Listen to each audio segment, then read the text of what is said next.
Hello friends, welcome back to Saini sir English classes.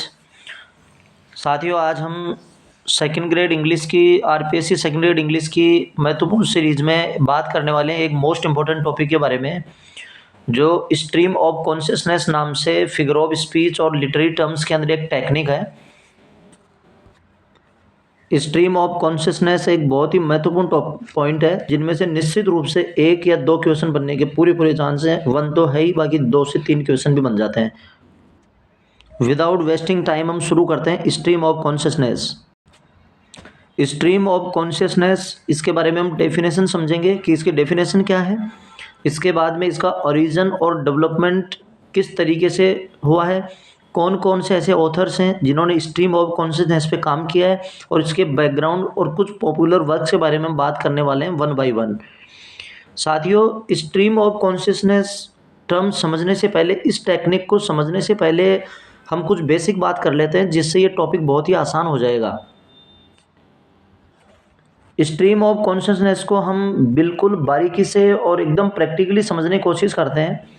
मैं आपसे पूछना चाहता हूँ कि ऐसे हम कितने लोग हैं जिनको ये लगता है कि हमारा जो दिमाग है वो एक ऑर्गेनाइज्ड वे में काम करता है, कि दिमाग की जो सोचने की जो क्षमता है, जो दिमाग का थॉट पावर है, फीलिंग है, ये सारी जो चीज़ें हैं वो एक ऑर्गेनाइज वे में काम करता है। तो हम ये देखेंगे कि अगर हम ये सोच रहे हैं कि दिमाग एक ऑर्गेनाइज वे में काम करता है, तो ये निश्चित रूप से हम गलत सोच रहे हैं। हमारे दिमाग में एक ही समय के अंदर बहुत प्रकार की जो बातें हैं, पास्ट की, फ्यूचर की, प्रेजेंट की, कई प्रकार की मिक्स बातें, अलग अलग विषय से रिलेटेड बातें एक ही समय के अंदर दिमाग सोचता रहता है, दिमाग में चलती रहती हैं। दिमाग में एक फिल्म की तरह अलग अलग तरीके की बातें पास्ट, प्रेजेंट और फ्यूचर को लेकर चलती रहती हैं। एक समय में एक ही चीज़ के बारे में दिमाग कभी भी ऑर्गेनाइज काम नहीं करता है। हमारे माइंड में बहुत सारी लेयर्स होती हैं साथियों। कोई भी पास्ट की जो घटनाएं हैं और पास्ट में हुए हुए जो इवेंट्स हैं, पास्ट की जो मेमोरीज हैं, वो अपने दिमाग में वो भी चलती रहती हैं प्रेजेंट सिनेरियो के अंदर। दिमाग की अलग अलग परतें हैं, बहुत सारी लेयर्स हैं, जैसे हम देख रहे हैं इसके अंदर की कॉन्शियस, सबकॉन्शियस, अनकॉन्शियस, ये अलग अलग माइंड की स्टेजेस होती हैं। बहुत सारी दिमाग की परतें हैं, लेयर्स हैं। और ऐसा देखा गया है कि कोई भी जो पास्ट की मेमोरीज हैं वो प्रेजेंट में काम करते समय वो भी उसमें मिक्सअप होके, और फ्यूचर का भी मिक्सअप हुए, एक समय में कई सारी बातें दिमाग में चलती रहती हैं। जब हम पढ़ रहे होते हैं तो पढ़ते समय हमारे माइंड में ये भी चल रहा होता है। ये हम सभी के साथ ऐसा होता है कि जब हम एक काम कर रहे होते हैं तो उस समय कई प्रकार की बातें पास्ट और प्रेजेंट और फ्यूचर से रिलेटेड हमारे माइंड में एक साथ आती रहती हैं। पढ़ाई करते समय देख लीजिए, या और कोई समय, जिस प्रकार से मूवी में एक साथ पास्ट प्रेजेंट को मिक्स करके और सिनेरियो होता है, उसी तरीके से माइंड कई प्रकार के फ्लो ऑफ जो थॉट हैं, विचारों की जो धाराएं हैं, वो माइंड में आती हैं। पास्ट की हिस्ट्री और प्रेजेंट, ये दोनों जब क्लैश होते हैं, पास्ट की मेमोरीज और पास्ट की बातें जब प्रेजेंट की काम कर रहे होते हैं, जब हम उसकी प्रेजेंट से जब पास्ट की मेमोरी जब क्लैश होती है, तो पास्ट और प्रेजेंट का क्लैश होके फ्यूचर में एक्शन क्या होगा, इस बात को डिसाइड करता है माइंड। अपने अलग अलग लेयर्स होती हैं, वो पास्ट की जो इंसिडेंट्स हैं वो अपने माइंड की लेयर्स में जाके छुप जाती हैं, और जब प्रेजेंट में उनसे रिलेटेड जब भी कोई इवेंट होता है तो वो पास्ट और प्रेजेंट क्लैश करके और एक नया डिसाइड करता है कि फ्यूचर में क्या एक्शन होने वाला है। ठीक उसी तरीके से स्ट्रीम ऑफ कॉन्शियसनेस भी है। स्ट्रीम ऑफ कॉन्शियसनेस एक नैरेटिव टेक्निक है, तो इसकी डेफिनेशन हम देख लेते हैं, जो एग्जाम के लिए बहुत ही महत्वपूर्ण है। Stream of consciousness is a narrative technique. ये एक नैरेटिव टेक्निक है। नैरेटिव आपने खूब अच्छी तरह आप समझ रहे होंगे कि जो स्टोरी आपने खूब पढ़ी होंगी आज तक, तो स्टोरी को बताने वाला, जो कहने वाला है, वो नैरेटर जो है, ऐसे एक नैरेटिव टेक्निक है ये। दैट शोज करेक्टर्स थॉट, जो करेक्टर का थॉट प्रोसेस दिखाता है, फीलिंग्स दिखाता है, एंड रिएक्शंस, और उनकी प्रतिक्रियाएं दिखाता है, इन अ कंटिन्यूअस फ्लोइंग स्ट्रीम, वो भी लगातार झरने की तरह बहती हुई अवस्था के अंदर, ऑफन विदाउट लॉजिकल ऑर्डर, ये मोस्ट इंपॉर्टेंट बात है। और वो भी विचारों का लगातार जो रिएक्शन है, जो भावनाओं का, विचारों का जो लगातार फ्लो है, ये करेक्टर का दिखाया जाता है, वो भी विदाउट लॉजिकल ऑर्डर। इसमें किसी प्रकार का कोई भी लॉजिकल ऑर्डर नहीं होता है, ये मोस्ट इंपॉर्टेंट बात है। कन्वेंशनल पंक्चुएशन भी इसके अंदर नहीं होता है, कोई भी ऑर्डर नहीं होता, और कन्वेंशनल पंक्चुएशन भी नहीं होता। ये आप समझ गए होंगे कि ऑर्डर क्यों नहीं होता। ऑर्डर इसलिए नहीं होता क्योंकि अपने माइंड में एक साथ कई प्रकार की बातें चलती रहती हैं, जैसा कि मैंने अभी बताया कि एक तरंग की तरह माइंड में प्रेजेंट और पास्ट और कई इंसिडेंट एक साथ एक बार में कोई 10 प्रकार की चीज़ें दिमाग सोच रहा होता है। तो बताओ ऐसे में लॉजिकल ऑर्डर कैसे संभव है? पंक्चुएशन मार्क संभव है ही नहीं। आप इंट्रोगेटिव लगाओगे, फुल स्टॉप लगाओगे, सेमीकोलन लगाओगे, कॉलन लगाओगे, कहाँ क्या यूज करोगे जब एक तरह का पैटर्न है ही नहीं, एक जैसी बात, एक जैसा पैटर्न ही नहीं है, different different kind of pattern, और वो भी नदी के झरने की धाराओं की तरह माइंड में जब विचार चल रहे हैं, फ्लो ऑफ थॉट चल रहे हैं, तो वहाँ किसी प्रकार का कोई लॉजिकल ऑर्डर भी नहीं हो सकता और कन्वेंशनल पंक्चुएशन भी नहीं हो सकता। कन्वेंशनल पंक्चुएशन का मतलब होता है ग्रामेटिकल किसी प्रकार का कोई भी ग्रामर का, तो ये भी वहाँ नहीं होता है। इसके बाद हम देखते हैं कि इसका ओरिजिन कहाँ हुआ है, किस तरीके से इसका ओरिजिन हुआ है, कहाँ से आया term. The term stream of consciousness was first coined, सबसे पहले इस टर्म का कॉइन किया गया था, इसका यूज किया गया था by the American philosopher and psychologist. एक अमेरिकन फिलोसोफर हुए हैं और साइकोलॉजिस्ट भी थे वो, जिनका नाम है विलियम जेम्स। विलियम जेम्स का नाम साइकोलॉजी पढ़ते समय आपने बहुत जगह ये सुना होगा, जैसे फर्स्ट ग्रेड के फर्स्ट पेपर में साइकोलॉजी है, और भी बहुत जगह थर्ड ग्रेड सब में साइकोलॉजी का पार्ट है। विलियम जेम्स एक बहुत ही पॉपुलर अमेरिकन साइकोलॉजिस्ट थे और फिलोसोफर हुए हैं।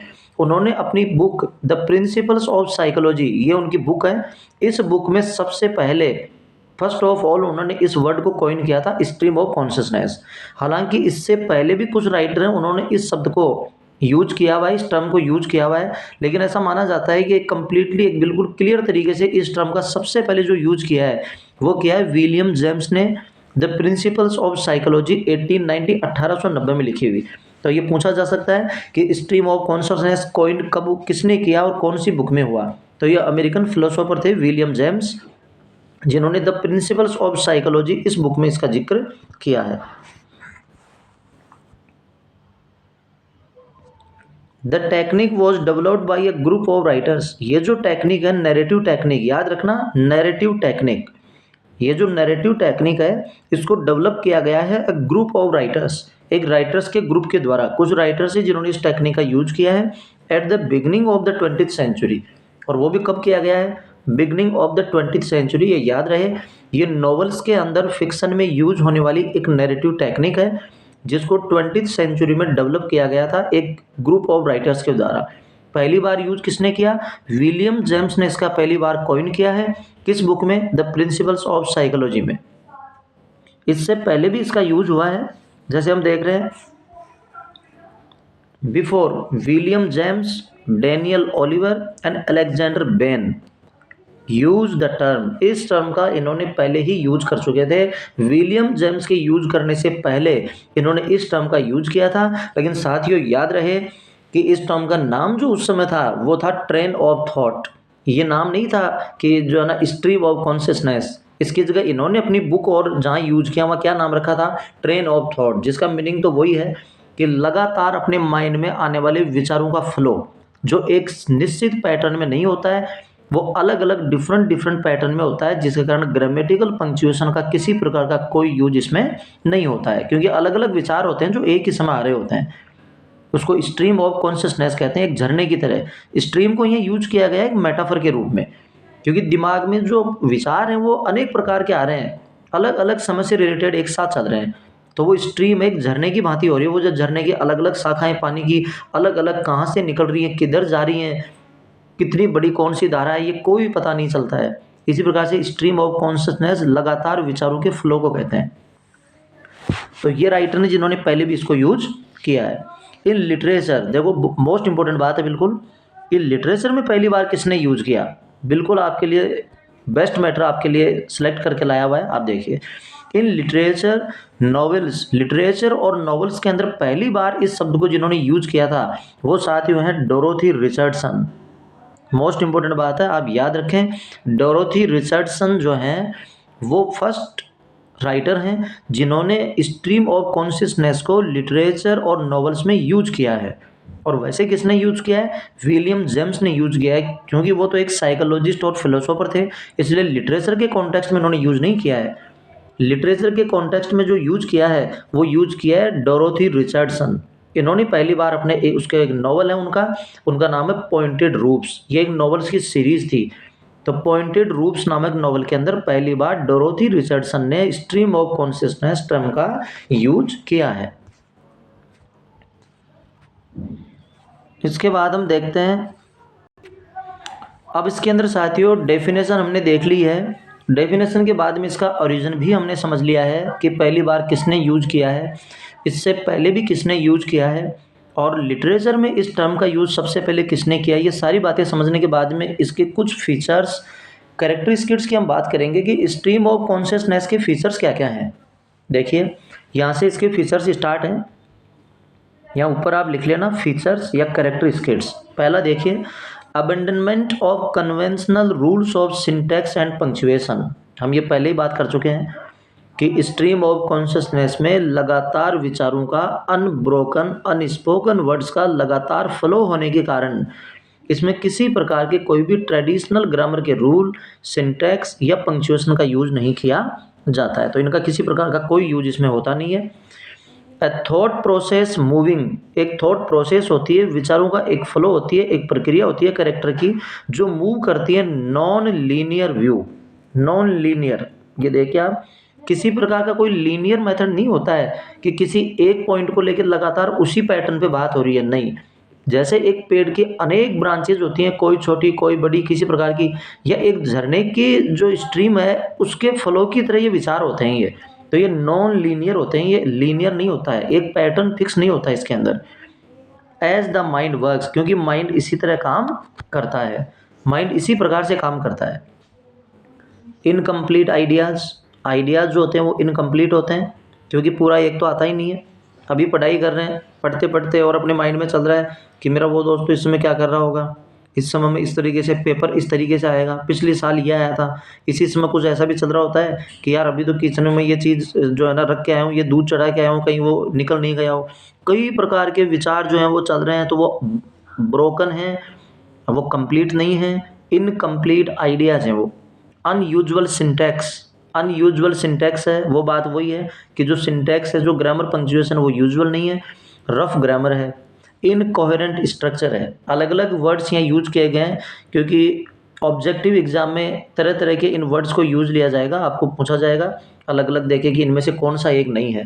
तो इनकोहेरेंट का मतलब होता है जिनमें कोई मेल ही नहीं है, अनयूजुअल है वो, स्ट्रक्चर जो है वो बेमेल है इसका। Description of the uninterrupted flow of unspoken thought, ये वही बात है। अनइंटरप्टेड का मतलब होता है बिना रुके, लगातार कंटिन्यूअस फ्लो होता है किस चीज़ का, अनस्पोकन थॉट्स का। वो विचार हैं जो बोले नहीं गए हैं, शब्दों के जरिए कैरेक्टर के विचारों को शब्दों के जरिए जो नरेटर है वो थर्ड पर्सन के द्वारा शब्दों के जरिए पहुंचाया जा रहा है, अनस्पोकन वर्ड्स का होता है वो। परसेप्शन ऑफ कैरेक्टर्स, और कैरेक्टर्स का परसेप्शन होता है, फीलिंग्स होती हैं वो।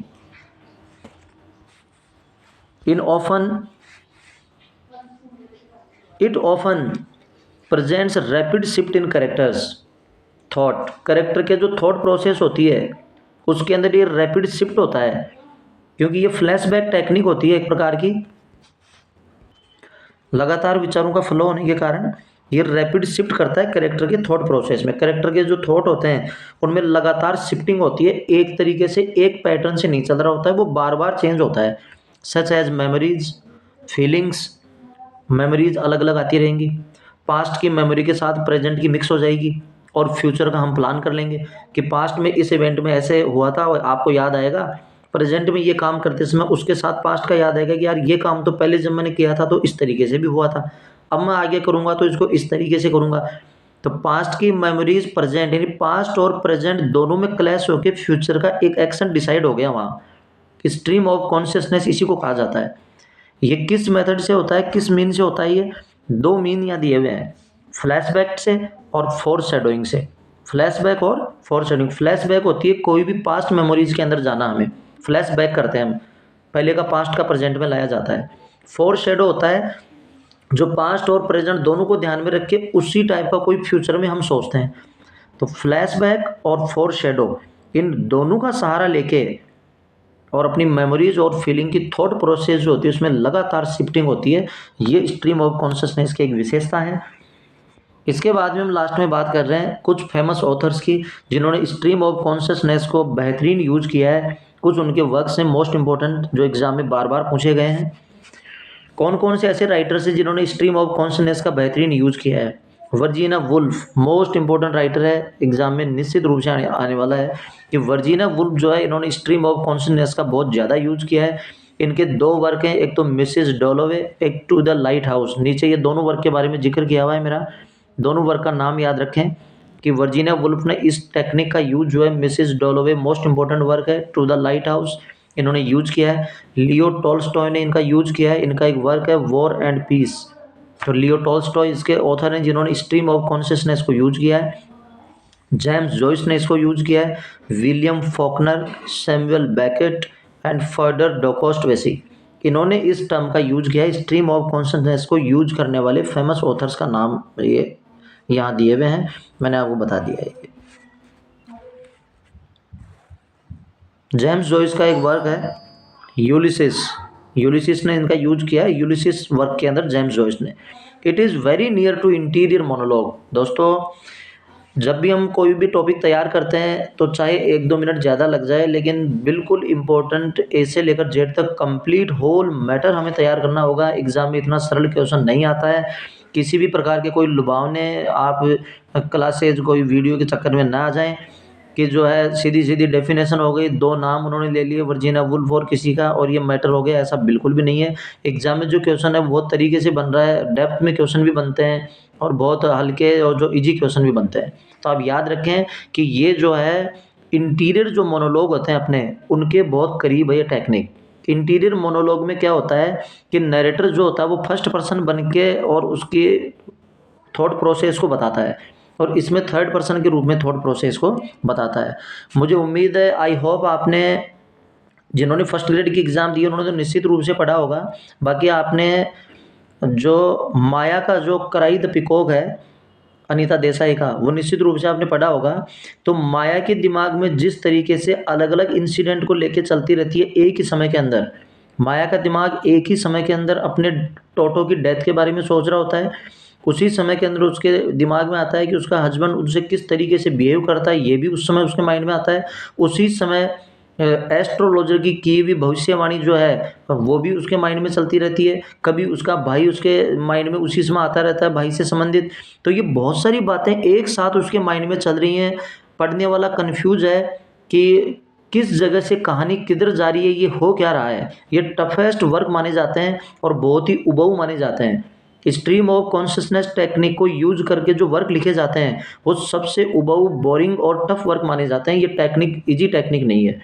तो माया को समझना जैसे मुश्किल हो जाता है, उस ड्रामा में माया जो है स्ट्रीम ऑफ कॉन्शियसनेस का फुल यूज किया हुआ है अनीता देसाई का। तो इसके नेक्स्ट वीडियो में मैं क्वेश्चन लेके आऊँगा। अब तक के एग्जाम में आए हुए PYQs और कुछ MCQs के साथ हम मिलते हैं नेक्स्ट वीडियो के अंदर।